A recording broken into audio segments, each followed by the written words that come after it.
নমস্কার বন্ধুরা, আজ আমি চলে এসেছি দুধ পুলি রেসিপি নিয়ে। বাড়িতে তো আপনারা সবাই দুধ পুলি বানান, কিন্তু কারো কারো দুধ পুলি ভেঙে যায়। আমি এই ভিডিওতে কিছু টিপস দিয়েছি, এভাবে দুধ পুলি বানালে তাহলে দুধ পুলি আর ভাঙবে না। আসুন দেখে নিন তাহলে কিভাবে বানাচ্ছি। আর যদি ভালো লাগে তাহলে অবশ্যই লাইক ও একটা কমেন্ট করবেন।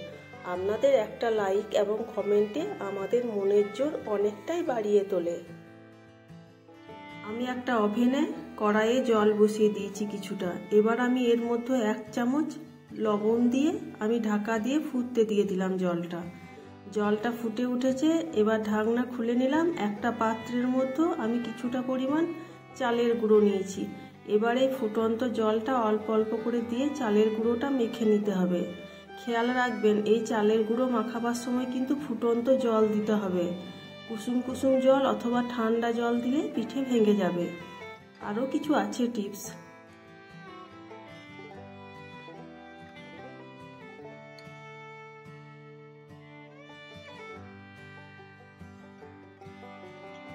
এটা একটু ঠান্ডা হয়ে গেছে, তাই আমি হাতে করে এবার খুব ভালোভাবে মেখে নিচ্ছি।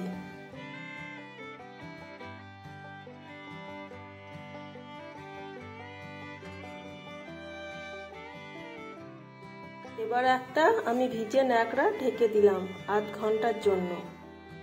একটা কড়াইয়ে আমি 2 কাপ দুধ দিয়েছি, হাফ বাটি গুঁড়ো নারকেল দিয়ে দিলাম। আপনারা চাইলে ফ্রেশ নারকেলও দিতে পারেন। এবার আমি একটু খেজুর গুড়ের পাটালি দিয়ে দিলাম। এবার নাড়াচাড়া করে পুরটা বানিয়ে নিচ্ছি।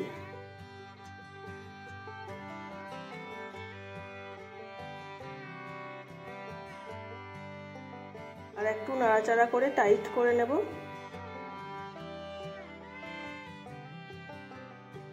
পুরটা রেডি হয়ে গেছে। এবার এটা আমি নামিয়ে নেব।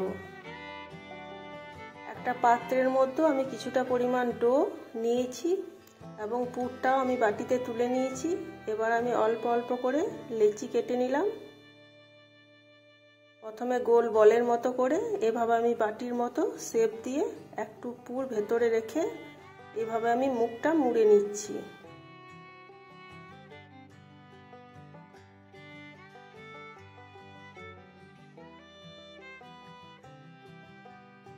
এবার আমি চামচের সাহায্যে চামচের উল্টো পিঠে করে একটু শেপ দিয়ে দিলাম, দেখতে ভালো লাগবে করে। আবার একটু আমি নিয়ে নিলাম লেচি, আবার গোল বলের মতো করে বাটির শেপ দিয়ে পুরটা ভেতরে ভরে দিয়ে আমি এটা সিঙ্গারার আকার দিয়ে নিচ্ছি। এভাবে আমি সবকটি পিঠা বানিয়ে নেব। সবকটি পিঠের আমি শেপ দিয়ে দিয়েছি। এদিকে কড়াইয়ে আমি 1 লিটার দুধ ফুটতে দিয়ে দিয়েছিলাম। দুধটা একটু ঘন হয়ে এসেছে। এই ফুটন্ত দুধের মধ্যে আমি এই বানিয়ে রাখা পিঠেগুলো দিয়ে দেব এক একটা করে।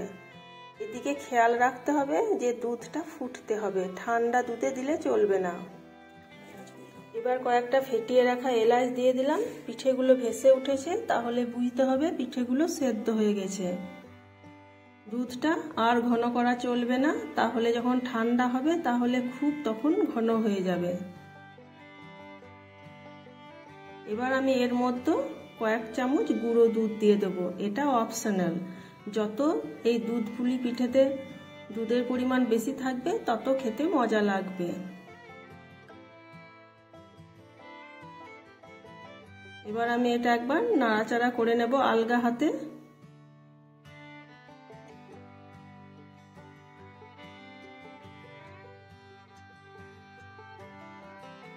এবার আমি এর মধ্যে কিছুটা পরিমাণ খেজুর গুড় দিয়ে দিলাম। আপনারা চাইলে চিনিও দিতে পারেন। যে যেমন মিষ্টি খান সে সেরকম মিষ্টির পরিমাণটা দেবেন। আর একবার নাড়াচাড়া করে নিচ্ছি। এবার আমি এর মধ্যে কিছুটা পরিমাণ আমন্ড কুচি ও পেস্তা কুচি দিয়ে দেব।